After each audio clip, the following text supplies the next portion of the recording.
আসসালামু আলাইকুম, সবাইকে আমন্ত্রণ জানাচ্ছি এবি নিউজ দুপুরের সংবাদে। আপনাদের সঙ্গে আছি আমি তাবাসসুম আনিকা। আজ মঙ্গলবার থেকে আনুষ্ঠানিকভাবে কার্যকর হচ্ছে জুলাই শহীদ স্মৃতি শিক্ষাবৃত্তি। দেশের সংগ্রামী ইতিহাসে অন্যতম গুরুত্বপূর্ণ এই উদ্যোগের মাধ্যমে দেশ জুড়ে বৈষম্য বিরোধী ছাত্র জনতার গণ অভ্যুত্থানে আত্মোৎসর্গকারী শহীদদের স্মরণে এক নতুন অধ্যায়ের সূচনা হলো। বিশ্ববিদ্যালয় কর্তৃপক্ষ জানিয়েছে, এই শিক্ষাবৃত্তির উদ্বোধন করবেন বর্তমান সরকারের প্রধান উপদেষ্টা প্রফেসর ডক্টর মোহাম্মদ ইউনূস। দুপুর 11টায় তেজগাঁওয়ের প্রধান উপদেষ্টার কার্যালয়ের করবি হলে এক বিশেষ অনুষ্ঠানে এই অনুদানের চেক বিতরণ করা হয়। এই অনুষ্ঠানের মাধ্যমে শুরু হয়েছে 36 দিনব্যাপী জুলাই স্মৃতি অনুষ্ঠানমালা, যা চলবে 5 আগস্ট পর্যন্ত।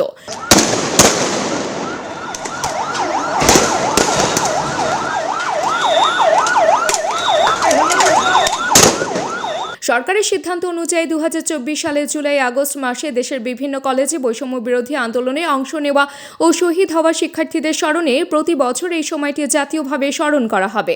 এই ধারাবাহিকতার অংশ হিসেবে জাতীয় বিশ্ববিদ্যালয় জুলাই শহীদ স্মৃতি শিক্ষাবৃত্তি চালু করেছে।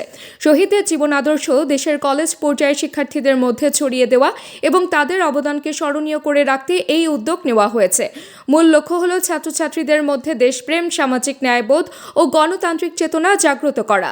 এই বৃত্তি মূলত দরিদ্র ও মেধাবী শিক্ষার্থীদের জন্য, যারা পঠন পাঠনে সহায়তা, অনুপ্রেরণা ও জাতীয় চেতনা বিকাশে গুরুত্বপূর্ণ অবদান রাখতে পারবে।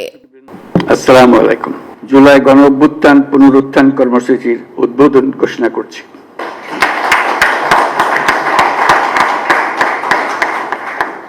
মহান আল্লাহ আমাদের সহায় হন। আজ ইতিহাসের এক গৌরবময় ক্ষণ। 1 বছর আগে এই জুলাই মাসে আমাদের শিক্ষার্থীরা যে আন্দোলন শুরু করেছিল, তা এক অভূতপূর্ব গণ অভ্যুত্থান রচনা করে আমাদের মুক্তির স্বাদ দিয়েছিল। জুলাই ছিল দেশের গণতন্ত্র পুনরুদ্ধারের লড়াইয়ে এক অমোঘ ডাক। শিক্ষাক্ষেত্রে নতুন এক ইতিহাসের সূচনা হতে যাচ্ছে। শফিকুল আলম জানিয়েছে, আগামী 18 জুলাইকে বেসরকারি বিশ্ববিদ্যালয় প্রতিরোধ দিবস হিসেবে স্মরণ করা হবে। এই দিনটি বিশেষভাবে উদযাপনের মাধ্যমে বেসরকারি বিশ্ববিদ্যালয়সমূহের শিক্ষার্থীদের সাহসী ও অপ্রতিরোধ প্রচেষ্টার স্বীকৃতি জানানো হবে। সোমবার রাতে তার ভেরিফাইড ফেসবুক পেজে এক পোস্টে এই ঘোষণা দেন তিনি আরও জানান, সরকার 1 জুলাই মাসের জন্য নতুন ক্যালেন্ডার প্রকাশের প্রস্তুতি নিচ্ছে। এই গুরুত্বপূর্ণ মাসের তালিকায় 18 জুলাই বিশেষভাবে উল্লেখযোগ্য, যেখানে বেসরকারি বিশ্ববিদ্যালয়ের শিক্ষার্থীদের অবদানের জন্য উৎসর্গ করা হবে। শফিকুল আলম বলেন, অপেক্ষা করুন মঙ্গলবার অফিসিয়াল ক্যালেন্ডার প্রকাশের সময়, তখন আপনি জানবেন এই দিনটির ব্যাপারে আরও বিস্তারিত। তবে এই দিনটি এখন থেকেই আমাদের জন্য এক গৌরবময় স্মারক হয়ে থাকবে, একটি নতুন ইতিহাসের সূচনা। এই দিনটি যেখানে অপ্রতিরোধ সাহস ও সংগ্রামের গল্পের জন্য বেসরকারি বিশ্ববিদ্যালয়ের শিক্ষার্থীরা স্মরণীয় হয়ে থাকবেন।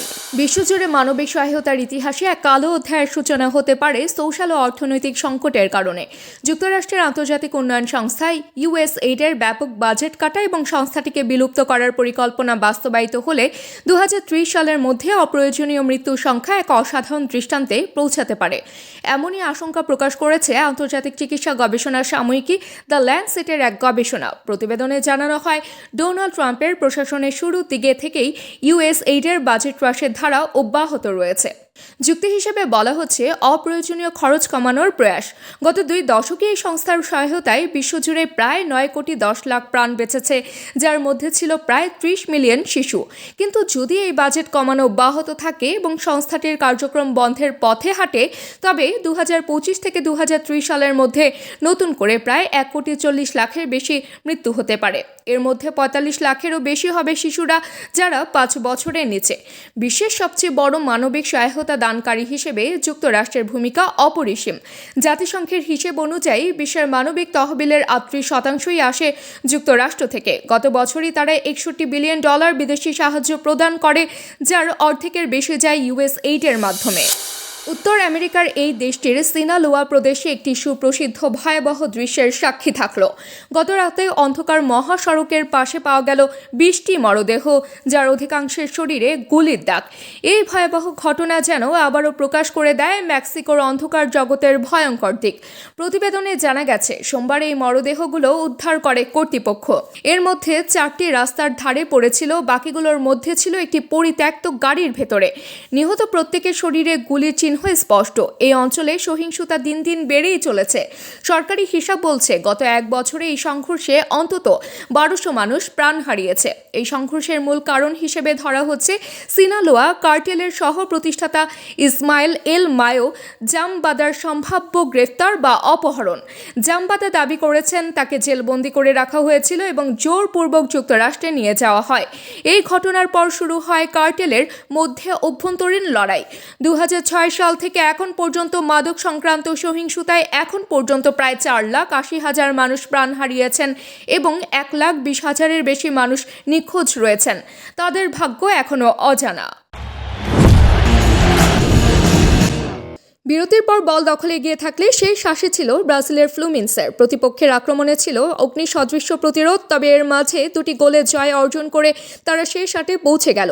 এই ম্যাচের শুরুতেই আর্জেন্টাইন স্ট্রাইকারের জার্মান কানোর একমাত্র গোলের মাধ্যমে লিড নেয় ব্রাজিলিয়ান ক্লাবটি। তবে এর পরের গোলের জন্য অপেক্ষা করতে হয়নি। যোগ করার সময় 3য় মিনিটে হারকিউলিস পেরেইরার গোলের মাধ্যমে নিশ্চিত হয় জয়। অবিশ্বাস্য এই জয় ইন্টারের জন্য ছিল হৃদয় ভাঙা এক গল্পের সূচনা। এক মাস আগে চ্যাম্পিয়ন্স লিগের ফাইনালে পিএসজির কাছে পরাজিত হয় তারা। এবার ফিফা ক্লাব বিশ্বকাপের শেষ 16তেও পথ হারালো। নর্থ ক্যারোলিনার ব্যাংক অফ আমেরিকা স্টেডিয়ামে এই উত্তেজনাপূর্ণ ম্যাচে বল দখলে ছিল ইতালির ক্লাবটির আধিপত্য। তারা ছিল 69% বলের নিয়ন্ত্রণে। তবে সুযোগের দিক থেকে ফ্লুমিনেন্স ছিল এগিয়ে। 16 শটের মধ্যে 4টি লক্ষ্যে রাখতে সক্ষম হয় তারা। অন্যদিকে ইন্টারও করে 11 শটের মধ্যে 4টি লক্ষ্য।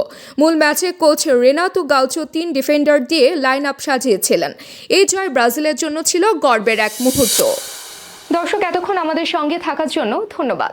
সর্বশেষ সংবাদ পেতে ভিজিট করুন আমাদের ওয়েবসাইট www.abnewsinternational.com এ। সেই সঙ্গে নিয়মিত ভিডিও নিউজ পেতে আমাদের ফেসবুক পেজ ও ইউটিউব চ্যানেলে চোখ রাখুন।